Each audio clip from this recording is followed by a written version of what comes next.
Facebook is a kind of a tool we use on a daily basis. What if I tell you that the key components of Facebook were actually engineered during hackathons? Yes, you heard it right. According to Facebook's engineering director, features like the like button, timeline were all results of a hackathon carried out by Facebook amongst their employees. And you would be shocked to know that 80% of Fortune 500 companies launch events like hackathons to boost creativity and innovation in their products. That's why hackathons matter. In this video, we are going to discuss the very best hackathon that is happening while you're watching this video right now, the Smart India Hackathon.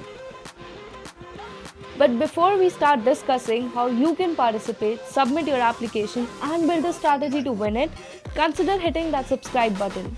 On that note, what exactly is SIH? The Smart India Hackathon is basically conducted by the Government of India. Here's what makes it interesting. Students team up to solve real problems faced by government departments and private companies. If your team comes up with a solution that has the potential of winning, you could get a funding which goes up as high as 1 lakh rupees, or your project idea could even be converted into a startup. In cases where the problem statement is given by a private organization, you also stand a chance to get hired.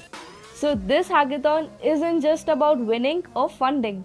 It's more about the recognition by the government, expanding your learning, and solving real-world problems. Let me quickly tell you how you can participate in the Smart India Hackathon in 2024. To be eligible, your team can have participants from different streams, years, or even disciplines of your institute, but they need to be from the same school or college. And if you are wondering if there is any restriction on the number of people in a team, well, yes. Each team must have 6 members, including a team leader and at least 1 female member. And the best part, you do not even need to have a technical discipline in order to be a part of the team. Your discipline does not really matter, but it is preferable to have skilled members according to the problem statement that your team decides to work on. The next important thing is to check the timeline on the website continuously, as it can be updated at any given time.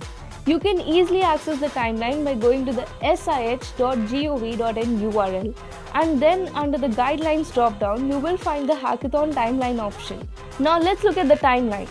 So sometime in August, the entire list of problem statements is released, giving you the time to choose the one that aligns with the skill set of your team. In the next step, a teacher or a professor is required to fill the SPOC registration, or the single point of contact form. This person will be responsible for coordinating the entire hackathon and ensuring the smooth flow of the same. Hold up, an internal hackathon isn't required for every school. It's only needed if more than 100 teams are participating. This helps prevent any bias.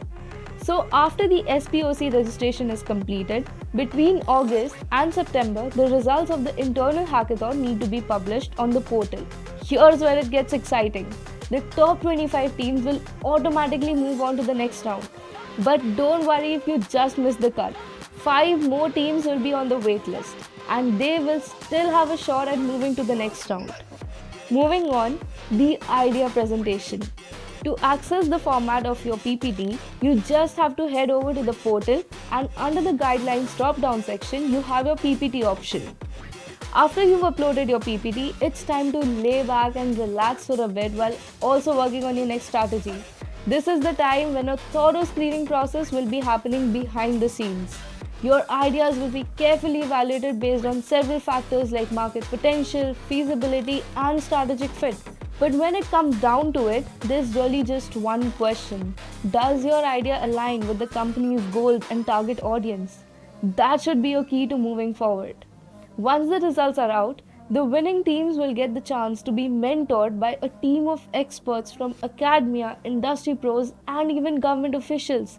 These mentors will help you level up in everything from technical skills to problem solving and even presentation techniques.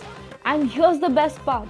No need to pack your bags or even worry about relocation. All the mentoring and training will happen online through platforms like Zoom, so you can learn and grow from the comfort of your own space. And finally, we have the grand finale, the SIH Finals. This is where everything comes together. Here, Teams present their solutions to judges using prototypes, apps, or detailed plans. Some might even demonstrate the solutions live, showcasing their technical skills and practical applications. After your presentations, a panel of experts from industry, academia, and the government will judge and evaluate your work.